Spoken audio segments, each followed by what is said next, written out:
Thank you, Ibrahima, and I'm going to pass straight over to our final speaker, Faith Nkala, who is the National Director of CAMFED in Zimbabwe.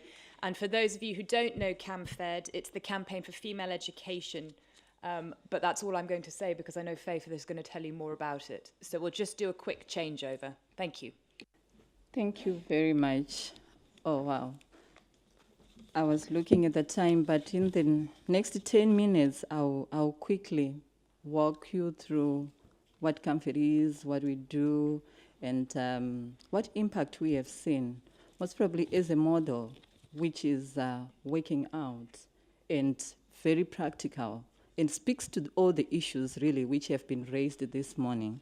So CAMFED, as Laura said, is Campaign for Female Education. It's an international NGO which focuses on the education of the most marginalized children in Africa and the empowerment of young women to grow up as agents of change in their own right and in their communities.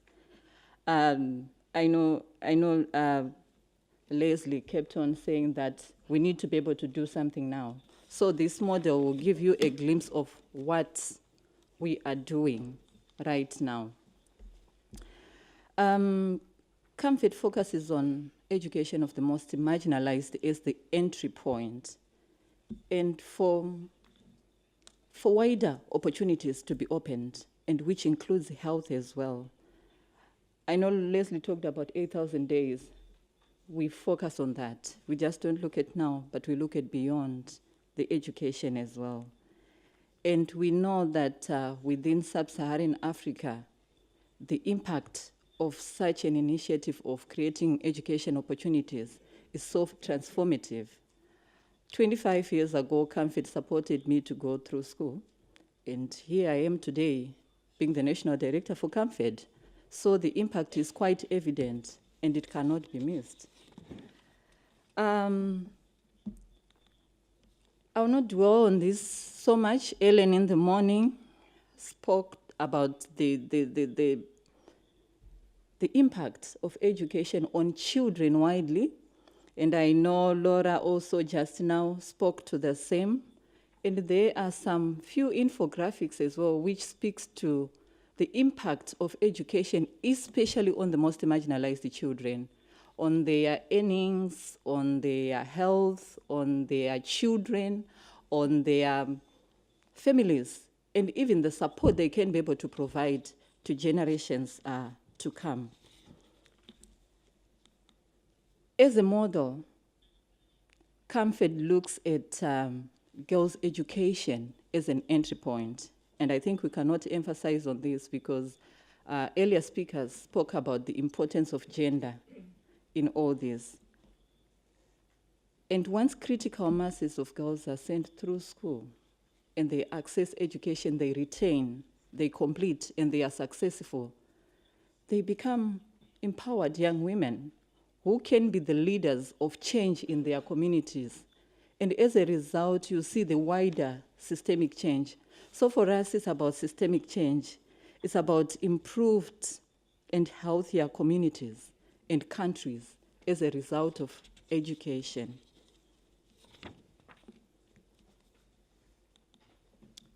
In terms of scale of our operation, we work with 5 countries in sub-Saharan Africa, and obviously Ghana up there. To date, more than 2.6 million girls and boys have been directly supported to go through school, and widely, in collaboration with communities, more than 5 million children. And more than anything else is the impact of education on young people, is the emergence of young women who are leaders, the KAMA, the alumni network, who are now at the forefront of educating the next generation. I know in the morning, Brad was talking about the excitement of communities being in the forefront, who is determining the priorities.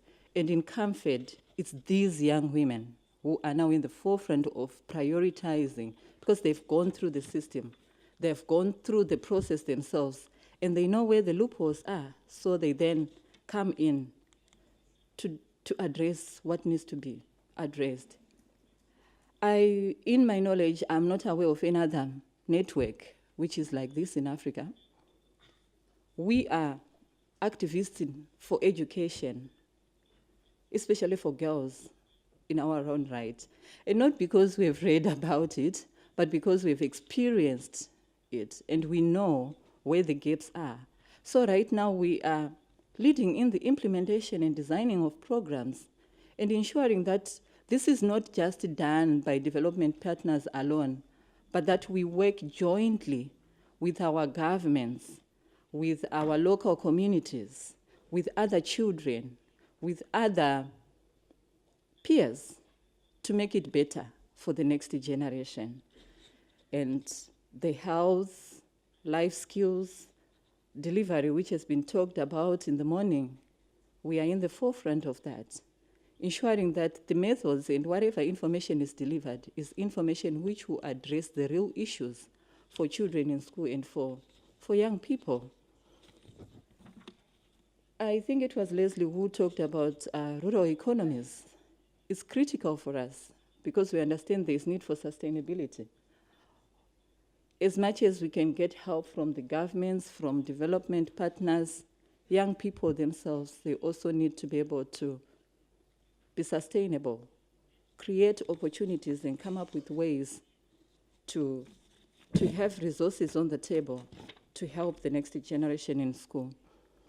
In 2014, CAMFED pledged to help 1 million girls in secondary education. So this is from the transition point when they are entering secondary school, 13-year-olds. And in Zimbabwe, that's when we lose most of the girls. And this is true for many other Southern African countries as well. And by end of 2017, 80% of those children have already been supported. And if you look at the infographic, this is because of the other young women who have been going through school. They are now supporting the next generation together with their communities. And obviously, CAMFED continues to offer bursaries to complement the efforts of the communities and the young women who are at the forefront now of educating the next generation. In terms of our strategies, most probably that's the question you might be having, how do you do it? We ensure there are adequate resources to create educational opportunities for the most marginalized children.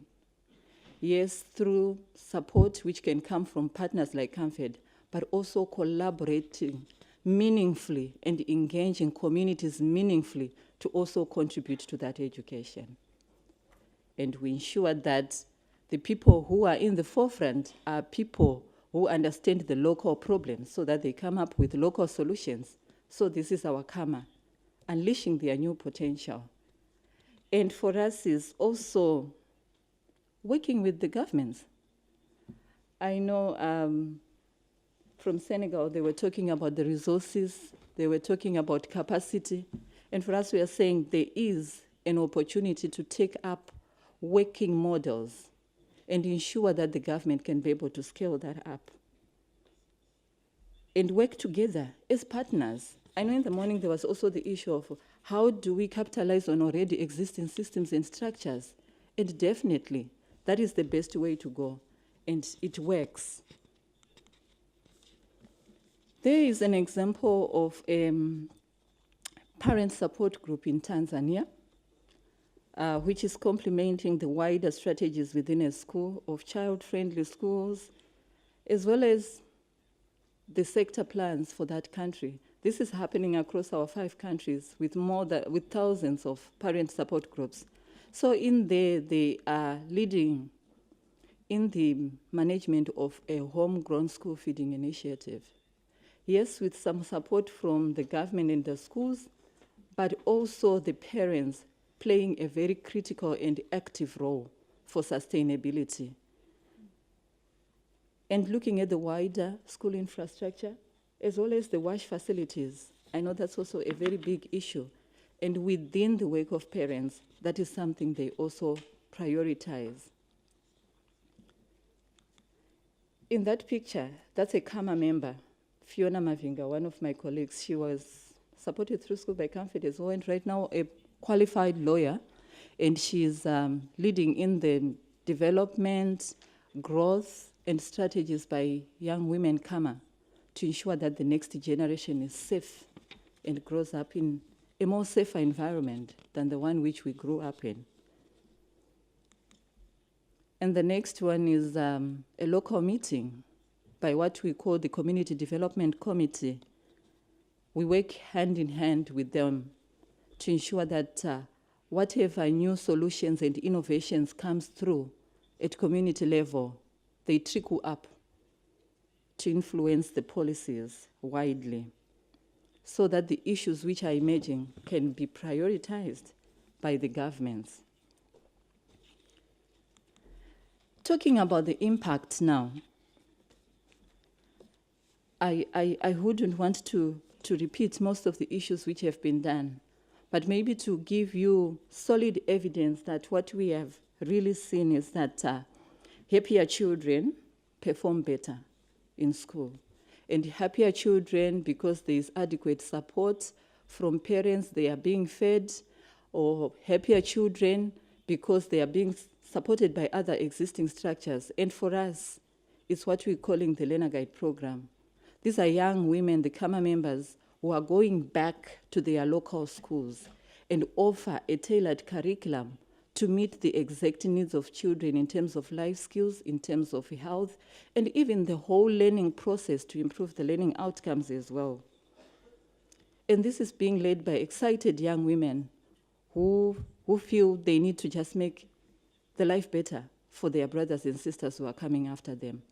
And as a result of that, we have seen a huge improvement in the maths and English tests and marks of students in the partner schools which we are working with. And not just that, those children who were at the danger of being left behind and had dropped out of school, being brought back to school by these young women, and ensuring that their needs are met and that they are retained in school and they perform well and better.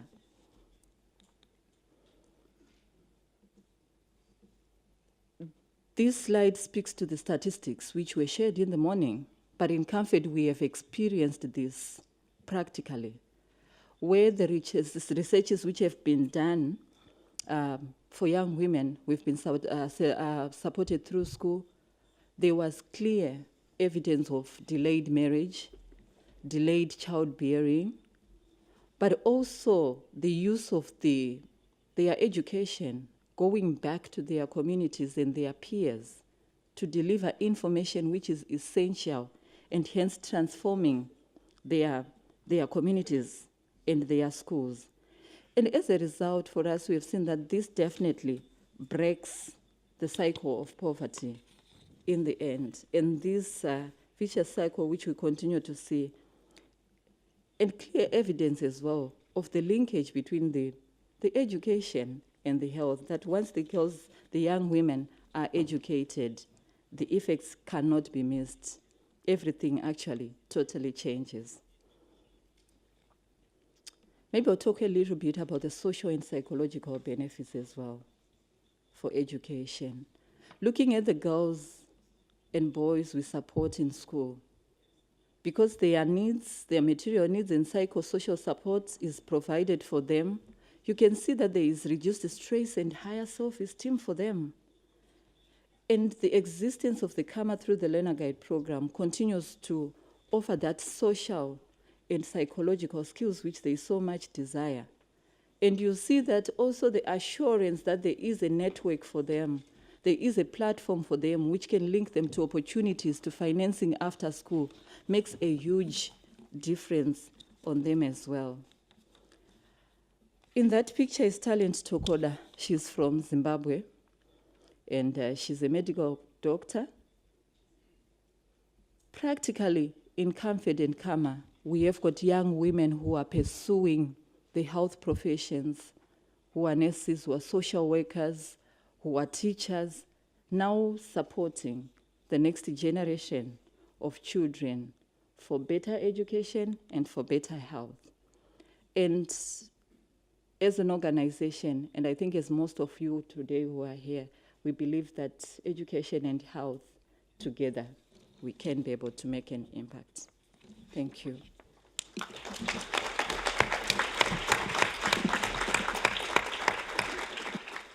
Faith, I'm going to ask you for your reaction to this, but I also was going to ask you to reflect a little bit on the demographic dimension to this, is because you're from Zimbabwe, where 60% of the population is below 25, and almost 40% of them are 14 or under.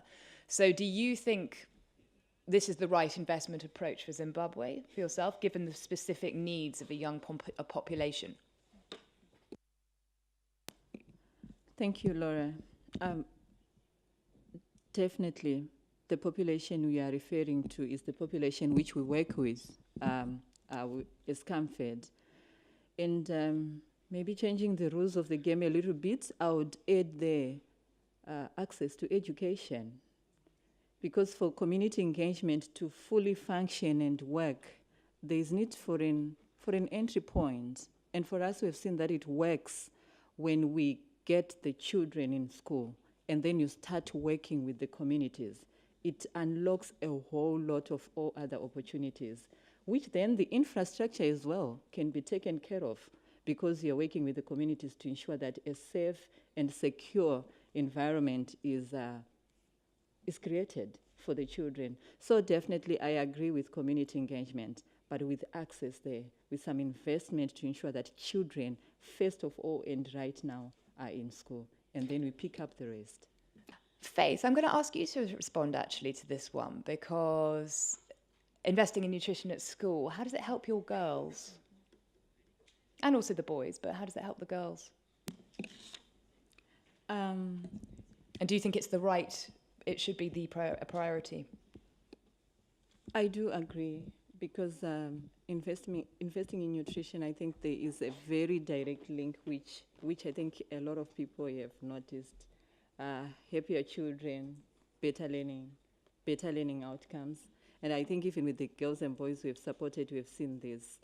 Actually, from our program, we have realized that a lot of school feeding has been only in primary schools. But now we have realized that even in secondary schools, especially in the most affected areas with drought, it's important, especially at exam period, because we're realizing that exam papers can be so difficult, 2 hours of thinking, and a child hasn't eaten. And we have seen that in schools where we have implemented school feeding in secondary schools for the exam classes, the learning outcomes have quite improved. So I totally agree with this. But I think for me, the major issue and the major question is sustainability. I know we're talking about governments should do this for us, and the donors should do this for us. But I think it's about every stakeholder who should be doing what. And I think the concept of homegrown school feeding and whole school approach comes into play, ensuring that all critical elements within a community and a school, they are also contributing to the sustainability of this.